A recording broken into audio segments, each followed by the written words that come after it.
Satu hari satu firman. Sudahkah Anda membaca firman Tuhan hari ini? Let's go. Shalom yang dikasih dalam Tuhan. Renungan hari ini saya ambil dari kitab Lukas ya, dimana saya akan membahas tentang bagaimana sikap berjaga-jaga, pengertian umum daripada sikap berjaga-jaga, atau alasan kenapa kita harus berjaga-jaga. Nah, sebelum kita mulai renungan hari ini, marilah kita berdoa. Bapa di dalam kerajaan surga, terima kasih Tuhan Yesus, Kau telah menyertai kami, membimbing kami, melindungi kami selama hari ini Tuhan. Di setiap aktivitas kami, pekerjaan kami, pendidikan kami, pembelajaran kami, apapun yang kami lakukan Tuhan, biarlah semuanya dapat memuliakan nama-Mu Bapa. Bapa, jika ada yang tidak berkenan di hadapan Engkau, biarlah Engkau yang menyucikan, Engkau yang menguduskan, Engkau ampuni segala dosa kami. Bapa, sebentar kami ingin mendengarkan sedikit dari firman. Berkata-katalah Tuhan, berbicaralah Tuhan dalam pikiran, hati, perasaan, jiwa kami, roh kami, kehendak kami, sehingga apapun yang Engkau firmankan Tuhan, sungguh dapat menjadi rema dan dapat kami lakukan dalam kehidupan sehari-hari. Hanya dalam nama Tuhan Yesus, haleluya, amin. Shalom saudara yang dikasih dalam Tuhan. Renungan hari ini saya ambil dari Lukas pasal 12 ayat yang ke-40. Demikianlah firman Tuhan, hendaklah kamu juga siap sedia, karena anak manusia datang pada saat yang tidak kamu sangkakan. Amin. Jadi saudara, di sini kita mengenal alasan kita berjaga-jaga. Tidak hanya berjaga-jaga di dalam dunia, tetapi juga kita lebih mengenal tentang berjaga-jaga di dalam atau untuk menjelang kehidupan kekal, di mana saudara dikatakan bahwa hendaklah kamu juga siap sedia, karena anak manusia datang pada saat yang tidak kamu sangkakan. Artinya apa saudara? Di sini ada alasan yang jelas agar kita berjaga-jaga, agar kita siap sedia, karena kita tahu tidak ada yang tahu kapan terjadinya hari kiamat. Tidak ada yang tahu kapan terjadinya kedatangan Tuhan Yesus yang kedua kali. Tidak ada yang tahu saudara. Tetapi di sini firman Tuhan mengingatkan kita harus siap sedia. Nah saudara, saya teringat sama salah satu kisah dari 5 perempuan bijaksana dan 5 perempuan yang bodoh. Di situ dikatakan saudara bahwa 5 perempuan yang bodoh itu ketika mempelainya mau datang, itu apinya menjadi kecil karena minyaknya habis. Sebelumnya kelima perempuan yang bodoh ini meminta kepada kelima perempuan yang bijaksana, berikanlah kami sedikit minyak. Nah saudara, di sini yang saya dapat bahwa api itu melambangkan kuasa Tuhan, melambangkan hadirat Tuhan. Api itu juga melambangkan kuasa Roh Kudus, di mana Roh Kudus yang telah kita terima setelah kita menerima Tuhan Yesus sebagai Sang Juru Selamat pribadi dan Tuhan kita. Nah, Roh Kudus inilah kuasanya dilambangkan dari api itu, saudara. Nah, ada minyak. Minyak ini melambangkan urapan, saudara. Minyak inilah yang membentuk api.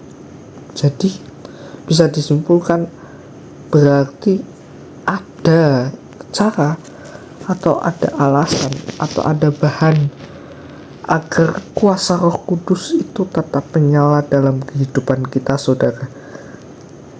Nah, di sini yang saya tangkap, api ini kuasa Roh Kudus. Minyak ini adalah bagaimana kita cara menghidupkan api itu, cara kita menghidupkan kuasa Tuhan, cara kita menghidupkan kuasa Roh Kudus. Nah, inilah yang menjadi problematika, saudara. Kenapa 5 gadis bodoh itu tidak siap sedia ketika mempelainya datang. Api-apinya, lilin-lilinnya itu pada redup, pada mati, lampunya pada mati. Inilah yang membedakan saudara, dimana mereka 5 gadis yang bodoh itu tidak memiliki cukup minyak saudara, tetapi 5 gadis yang bijaksana mereka memiliki cukup minyak. Nah, tadi kan saya sudah jelaskan bahwa minyak itu adalah bagaimana cara kita membangkitkan kuasa Roh Kudus, membangkitkan hadirat Tuhan. Nah, itu saudara, kita bisa baca di Matius 6 ayat 33, carilah dahulu kerajaan Allah dan kebenarannya, maka semuanya akan ditambahkan padamu. Artinya apa saudara? Intim dulu dengan Tuhan, baru kita bisa menerima hadirat Tuhan, baru kita bisa menerima kuasa Tuhan. Dikatakan dalam Kisah 1 ayat 8, kamu akan menerima kuasa kalau Roh Kudus turun ke atas kamu. Nah, pencurahan Roh Kudus saudara itu tidak terjadi secara instan saudara. Artinya para murid juga harus berpindah ke loteng atas. Mereka berdoa, mereka berkumpul di tempat yang sunyi, kemudian barulah turunlah Roh Kudus.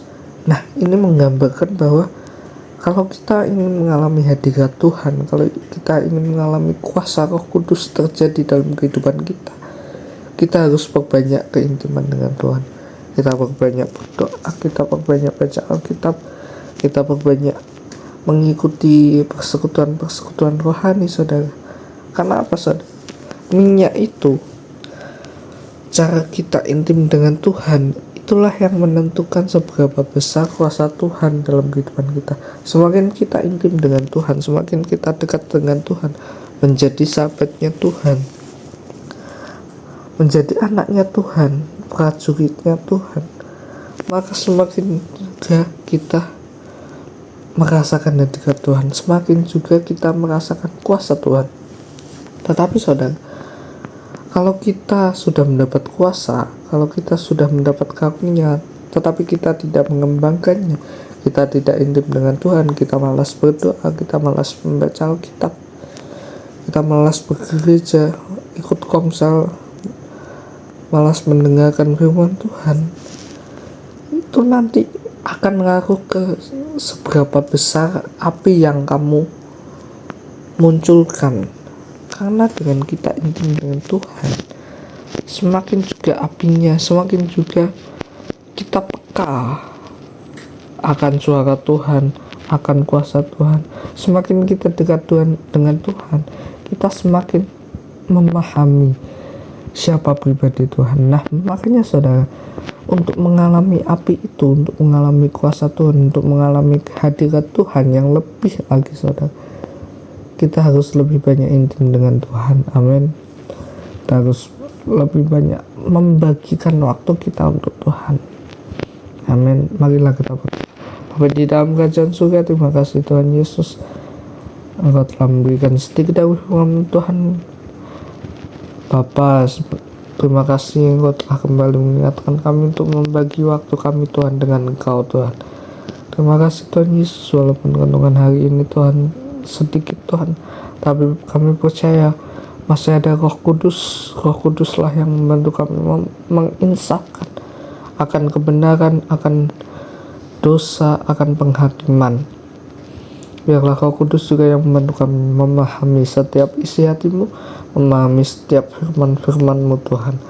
Terima kasih Bapa, kami serahkan kehidupan kami selanjutnya, seluruh aspek kehidupan kami Tuhan, kami serahkan dalam tangan kasih-Mu, hanya dalam nama Tuhan Yesus. Haleluya.